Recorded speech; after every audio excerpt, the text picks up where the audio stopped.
जय श्री कृष्ण भक्तों, श्रीमद् भागवत महापुराण की भाव यात्रा सप्तम स्कंद के तृतीय अध्याय तक आ पहुंची है। पिछले अध्याय में आपने श्रवण किया कि किस तरह हिरण्यकशिपु भगवान श्री नारायण से वैर रखता है।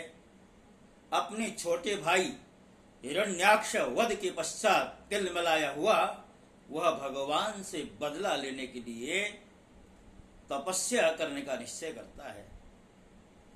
तो उससे पहले क्या कुछ होता है, ये सारा वृतांत इस तीसरे अध्याय में दिया गया है। जैसा कि मैं आपसे बार बार निवेदन कर रहा हूं, श्रीमद् भागवत महापुराण का जो भाव है, आद्योपांत आपके समक्ष रखने का जो संकल्प हमारा चल रहा है, उसमें हमारी यात्रा धीरे धीरे ही सही अब यहां तक आ पहुंची। नारद जी और युधिष्ठिर जी का संवाद चल रहा है। नारद जी कहते हैं हिरण्यकशिपु ने यह निश्चय किया कि मैं अजय अजर अमर और संसार का एक छत्र सम्राट बनूं, जिससे कोई मेरे सामने खड़ा तक न रह सके। इसके लिए वह मंदराचल की एक घाटी में जाकर अत्यंत दारुण तपस्या करने लगा। हाथ ऊपर उठा करके आकाश की ओर देखता हुआ पैर के अंगूठे के बल पर पृथ्वी पर खड़ा हो गया।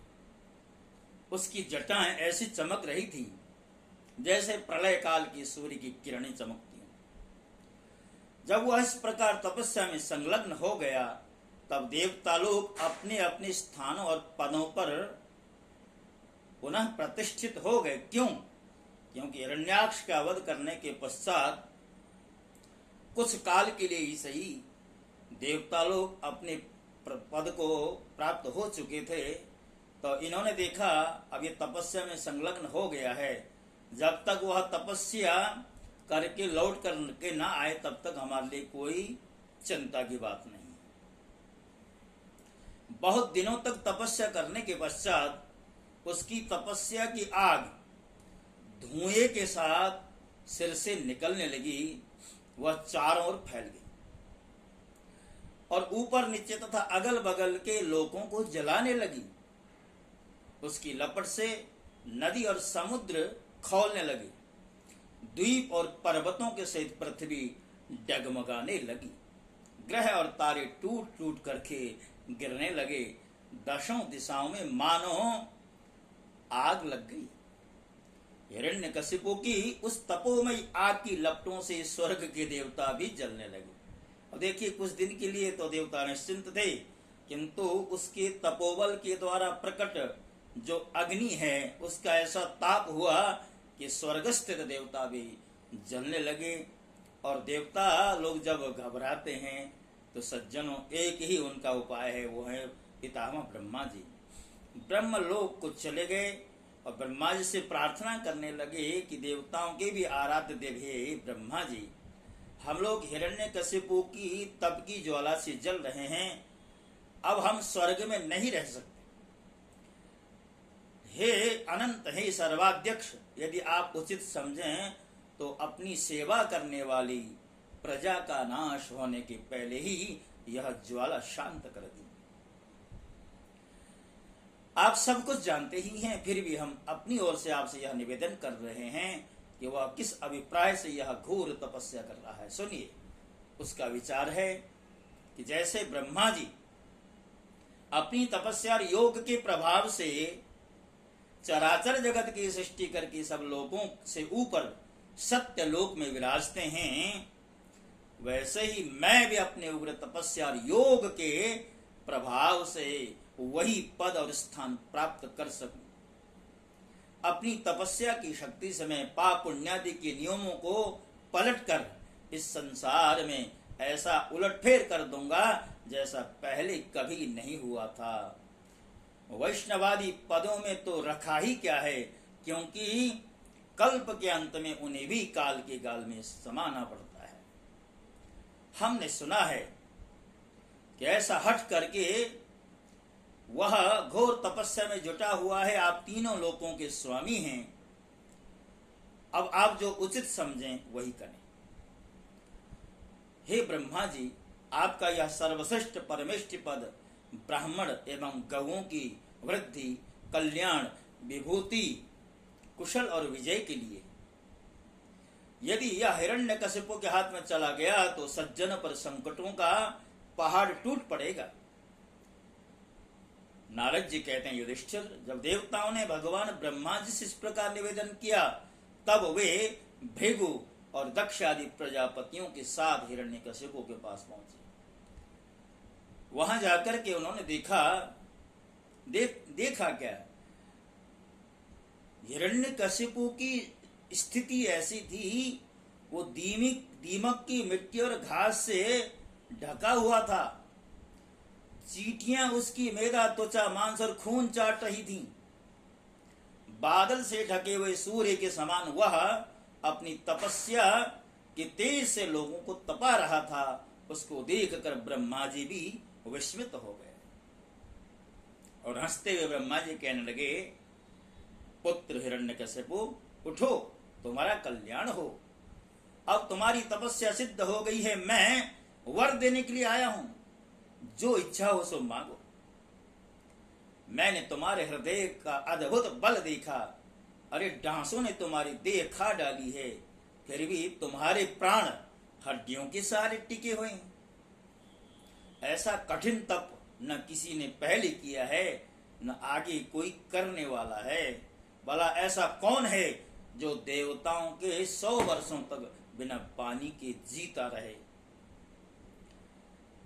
इसी हे दैत्य शिरोमणि, इसी से प्रसन्न होकर मैं तुम्हें जो कुछ अभिलषित है मांगो, वह वर तुम्हें देने के लिए आया हूं।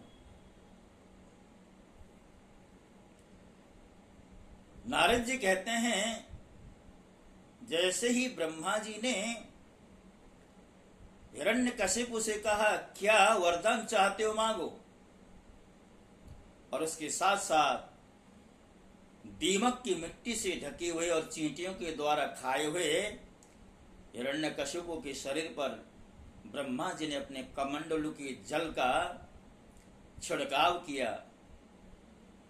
अब जैसे ही ब्रह्मा जी ने जल का छिड़काव किया, जैसे लकड़ी के ढेर में से आग जल उठे, वैसे वह जल छिड़कते ही बांस और दीमकों की मिट्टी के बीच में खड़ा हो गया।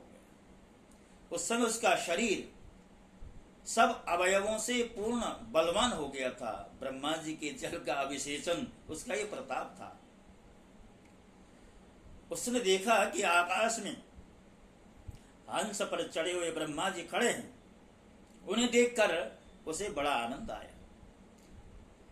अपना सिर पृथ्वी पर रख कर उसने ब्रह्मा जी को प्रणाम किया, अभिवादन किया। फिर अंजलि बांधकर हाथ जोड़कर नम्र भाव से खड़ा हुआ और बड़े प्रेम से अपने निर्निमेष नयनों से उन्हें देखता हुआ गदगद वाणी में स्तुति करने लगा। उस समय उसके नेत्रों से आनंद के आंसू उमड़ने लगे, सारा शरीर पुलकित हो गया। हिरण्यकशिपु ने ब्रह्मा जी की प्रार्थना स्तुति की है।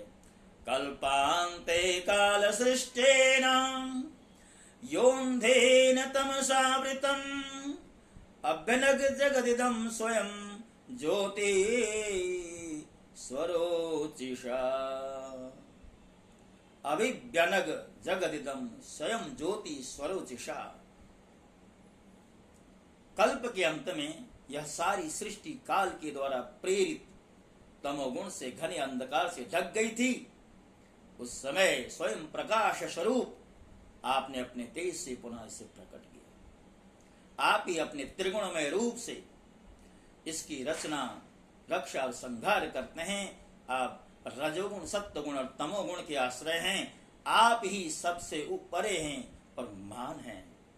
मैं आपको प्रणाम करता हूं, नमस्कार करता हूं। भक्तों, हिरण्यकशिपु ने कई श्लोकों में यहाँ पर ब्रह्मा जी की स्तुति की है। अनंता व्यक्त रूपेण येनेदमखिलम ततम चिदचित शक्ति युक्ताय तस्मै भगवते नमः। आप अपने अनंत और अव्यक्त स्वरूप से सारे जगत में व्याप्त हैं। चेतन और अचेतन दोनों ही आपकी शक्तियां हैं। मैं आपको प्रणाम करता हूं, आपको नमस्कार करता हूं। प्रभु, आप वरदाताओं में श्रेष्ठ हैं। यदि आप मुझे अभिष्ट वर देना चाहते हैं तो ऐसा वर दीजिए कि आपके बनाए हुए किसी भी प्राणी से, चाहे वह मनुष्य हो, पशु हो, प्राणी हो या अप्राणी, देवता हो या दैत्य अथवा नाग आदि, किसी से भी मेरी मृत्यु न हो।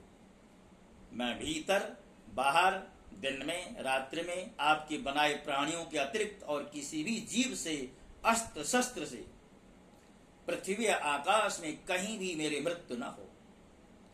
युद्ध में कोई मेरा सामना न कर सके। मैं समस्त प्राणियों का एकछत्र सम्राट हो जाऊं। इंद्रादि समस्त लोकपालों में जैसी आपकी महिमा है वैसी ही मेरी भी हो। तपस्वियों और योगियों को जो अक्षय ऐश्वर्य प्राप्त है वही मुझे भी दीजिए। भक्तों, असुरों का क्या स्वभाव होता है?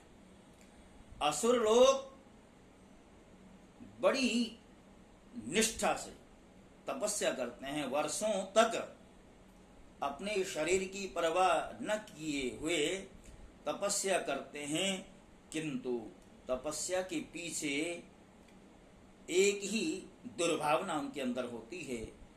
वो चाहते हैं कि मैं अपनी शक्ति से संसार में अजेयता को प्राप्त हो जाऊं, उसके साथ साथ निर्बल प्राणियों को कष्ट पहुंचाने की भी शक्ति मेरे अंदर। इसलिए हमारे शास्त्रकारों ने कहा, संसार में दो शक्तियां हैं, एक है दैवी शक्ति और दूसरी है आसुरी शक्ति। एक है सज्जन वर्ग और दूसरा है दुर्जन वर्ग। यदि कोई सज्जन भगवान की तपस्या आराधना करता है और भगवान की कृपा से उसे धन शक्ति प्राप्त हो जाए, विद्या शक्ति प्राप्त हो जाए, शारीरिक शक्ति प्राप्त हो जाए, तो वह सज्जन उस शक्ति का सदुपयोग करता है, विद्या का दान करता है। शरीर जो है की शक्ति का उपयोग निर्बलों की मदद करने में करता है और धन का उपयोग दान आदि सत्कर्मों में करता है। उसके विपरीत यदि कोई दुष्ट प्रवृत्ति का व्यक्ति होता है, चाहे मनुष्य हो चाहे राक्षस हो, तो उसके अंदर यही प्रवृत्ति होती है कि यदि मुझे विद्या प्राप्त हो जाए तो मैं उस विद्या के द्वारा विवाद खड़ा करूं, धन प्राप्त हो जाए तो धन का जो है दुरुपयोग करूं, धन के बल पर अभिमान करूं, और शक्ति प्राप्त हो जाए तो दूसरों को पीड़ा पहुंचाने के लिए मैं उसका उपयोग करूं। ये दो तरह की प्रवृत्तियां होती, इसलिए कहना पड़ा, विद्या विवादाय धनम मदाय शक्ति परेषां परिपीडनाय खलस्य साधो विपरीतमेतत् ज्ञानाय दानाय च रक्षणाय। यानी शारीरिक शक्ति, एक और आसुरी प्रवृत्ति का व्यक्ति उसका दुरुपयोग करता है, बलहीनों को परेशान करता है, दुख पहुंचाता है, किंतु जब कोई साधु उसको शारीरिक बल मिलता है, रक्षणाय अर्थात दूसरों की रक्षा करता है। यही फर्क है सज्जनों।